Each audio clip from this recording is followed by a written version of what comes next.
Hello everyone, welcome to English classes. मैं मिशा आप सबका स्वागत करती हूँ और आज हम क्लास को स्टार्ट कर रहे हैं कुछ इंग्लिश के बेसिक नॉलेज से जो सभी को पता है, लेकिन कुछ आसान तरीके से अच्छी नॉलेज के साथ आज की इस क्लास को हम स्टार्ट करेंगे। So let's start the video और वीडियो में अंत तक बने रहें और वीडियो को पूरा देखें। So let's start the class. तो सबसे पहले अगर हम बात करें इंग्लिश अल्फ़ाबेट की, इंग्लिश अल्फ़ाबेट में 26 लेटर्स होते हैं, यानी कि अंग्रेज़ी वर्णमाला में 26 अक्षर होते हैं। और अगर हम बात करें वॉल साउंड्स की, तो हमारे 5 वॉल साउंड्स होते हैं। वो होते हैं ए, ई, आई, ओ, यू। और इन 5 स्वरों को, वॉल साउंड्स को छोड़कर जो बाकी बचे हैं उन्हें कहा जाता है व्यंजन, यानी कि कॉन्सोनेंट्स। इन 5 स्वरों को छोड़कर बचे हुए अक्षरों को व्यंजन कहा जाता है। यानी कि अगर कहा जाए कि 26 लेटर्स में 44 साउंड्स यानी कि ध्वनियाँ होती हैं, जिनमें से 20 क्या होते हैं हमारे वॉल साउंड्स यानी स्वर ध्वनियाँ होती है। अब 2 टाइप के लेटर्स होते हैं, कैपिटल लेटर्स और स्मॉल लेटर्स। यानी A to Z, ABCD को कैपिटल लेटर्स में लिखना और स्मॉल लेटर्स यानी A to Z को स्मॉल लेटर्स में लिखना। और अब हम जानेंगे कि कैपिटल लेटर्स कहाँ कहाँ यूज़ होते हैं। एक सेंटेंस हमेशा स्टार्ट होता है कैपिटल लेटर्स से। अगर मैं आपको एक एग्जाम्पल दूं तो सेंटेंस है once upon a time there lived a king. अगर हम सेंटेंस को ध्यान से देखेंगे तो सेंटेंस में जो पहला वर्ड दिया गया है वंस, वंस का पहला लेटर ओ जो कि कैपिटल लेटर है, यानी कि एक सेंटेंस हमेशा स्टार्ट होता है एक कैपिटल लेटर से, यानी कि a sentence starts with a capital letter. Second point है प्रॉपर नाउन। प्रॉपर नाउन भी स्टार्ट होता है हमेशा कैपिटल लेटर से। अगर मैं आपको एक एग्जाम्पल दूँ, जैसे Ram, Delhi, Yamuna etcetera.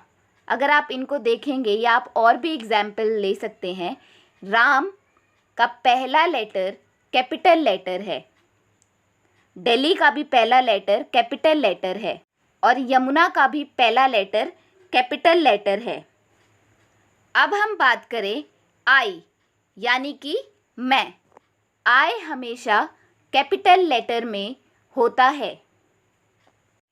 Next point, अगर हम बात करें डबल इन्वर्टेड कोमा की, डबल इन्वर्टेड कोमा के अंदर जब भी कोई सेंटेंस लिखा जाता है उसका पहला शब्द यानी पहला वर्ड हमेशा कैपिटल लेटर से ही स्टार्ट होता है।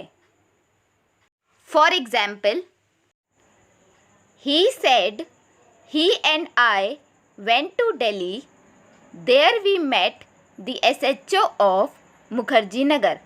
अगर आप इस सेंटेंस को ध्यान से देखेंगे तो इस सेंटेंस में डबल इन्वर्टेड कोमा का यूज़ किया गया है, यानी ही से लेके दिल्ली तक।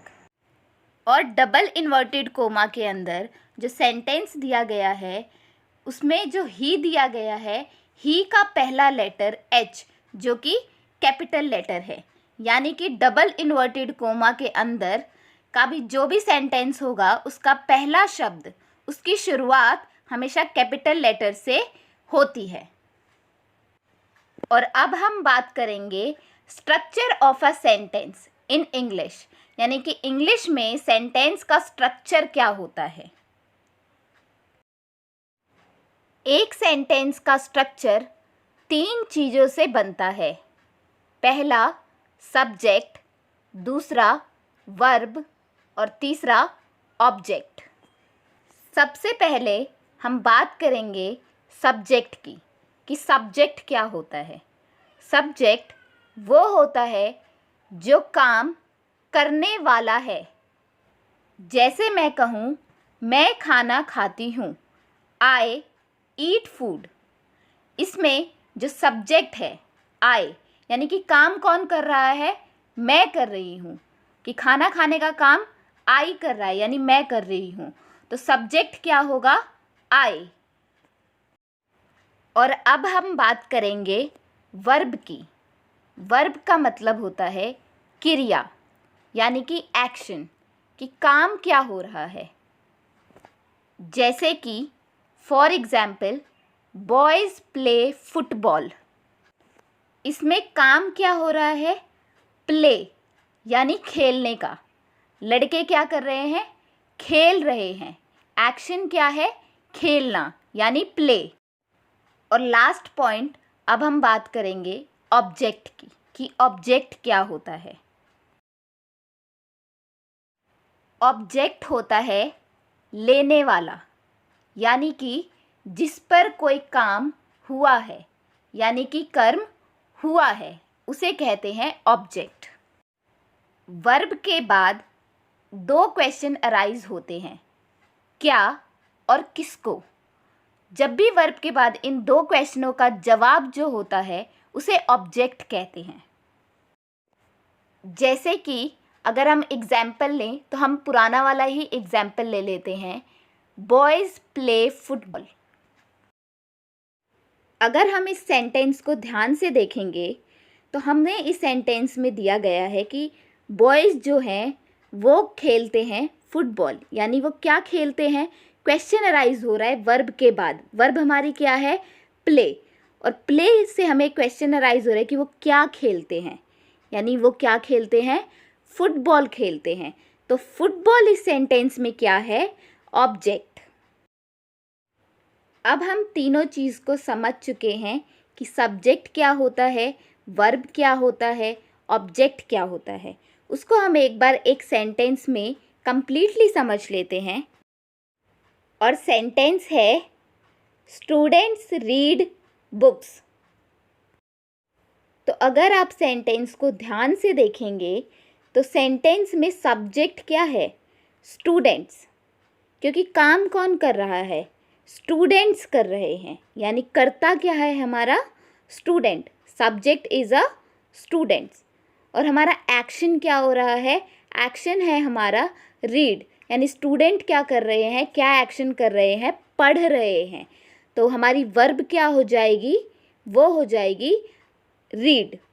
और अब देखें, अब बात की जा रही है कि अब हमारे पास क्वेश्चन अराइज हो रहा है कि स्टूडेंट पढ़ तो रहे हैं लेकिन क्या पढ़ रहे हैं, क्वेश्चन अपने आप निकल रहा है। अब हमें इसका जवाब देना है, और जो वर्ब के क्वेश्चन का जवाब दे वो होता है ऑब्जेक्ट, यानी कि स्टूडेंट क्या रीड कर रहे हैं, बुक्स को रीड कर रहे हैं। तो इस सेंटेंस में हमारा ऑब्जेक्ट हो जाएगा बुक्स। तो आपको ये तीनों चीज़ एकदम क्लियर हो चुकी है कि एक सेंटेंस में सब्जेक्ट क्या होता है, वर्ब क्या होती है और ऑब्जेक्ट क्या होता है। और अब बात करेंगे, जब किसी सेंटेंस में सब्जेक्ट यानी कि कर्ता सबसे आगे होता है उसे हम कहते हैं एक्टिव वॉइस। और एक्टिव वॉइस का स्ट्रक्चर वही सेम होता है जो हमने अभी अभी पढ़ा है, subject plus verb plus object. यही एक सेंटेंस का एक्टिव वॉइस स्ट्रक्चर है, और जिसे आप समझ ही चुके हैं, सब्जेक्ट, कर्ता, वर्ब यानी कि एक्शन, और वर्ब से जो क्वेश्चन अराइज हो कि उससे क्या काम हो रहा है और किसने किया, जो जवाब दे उसे कहते हैं ऑब्जेक्ट। तो ये है एक्टिव वॉइस सेंटेंस। और अब हम बात करेंगे पैसिव वॉइस सेंटेंस की। और पैसिव वॉइस सेंटेंस का जो स्ट्रक्चर होता है वो होता है object plus verb plus subject. इसे मैं आपको एक एग्जाम्पल के थ्रू समझाती हूँ, और एग्जाम्पल है, the book was written by me. Passive voice की एक ख़ास पहचान है। पहचान ये है कि पैसिव वॉइस में वर्ब की हमेशा थर्ड फॉर्म आती है। अगर हम इस सेंटेंस को ध्यान से देखेंगे तो इसी में हमारा पूरा पैसिव वॉइस क्लियर हो जाएगा। जैसे कि आप जानते हैं कि हमारा सब्जेक्ट क्या होता है, कर्ता, यानी कि जो काम करने वाला है। तो जो बुक है वो किसके द्वारा लिखी गई है? Bye me. पैसिव वॉइस के दो रूल्स हैं। एक तो मैं आपको बता चुकी हूँ कि उसकी खास पहचान है कि उसमें हमेशा वर्ब की थर्ड फॉर्म आती है, और सेकेंड थिंग है वो है कि बाय सब्जेक्ट लगाया जाता है। यानी कि अगर हम इस सेंटेंस को ध्यान से देखेंगे तो हमारा सेंटेंस अगर हम एक्टिव वॉइस को पैसिव वॉइस में बनाएं तो वो हो, यहाँ हमें दो सेंटेंस दिए गए हैं, एक एक्टिव वॉइस और दूसरा पैसिव वॉइस। तो जो हमारा एक्टिव वॉइस सेंटेंस है वो सेंटेंस है ऊपर वाला, यानी कि आई रॉट दी बुक, और इसी सेंटेंस का पैसिव वॉइस फॉर्म सेंटेंस बनाया गया है दी बुक वॉज रिटन बाय मी।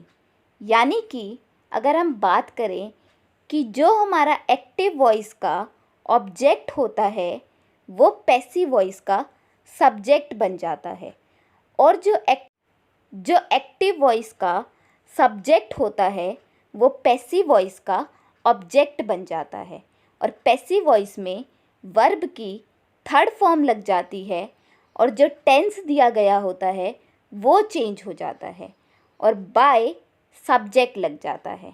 तो ये डिफरेंस है एक्टिव वॉइस में और पैसिव वॉइस में। और ये रूल आपकी स्क्रीन पे एक्टिव वॉइस और पैसिव वॉइस को समझने के लिए। सो आज की क्लास में हम इतना ही करेंगे। Thank you guys. I hope ये वीडियो आपको पसंद आई होगी और मैं आपके लिए ऐसी वीडियोस लाती रहूँगी जिसमें मैं आपकी नॉलेज को इन्हांस करूँगी। और I hope you like this video and it's very helpful for you.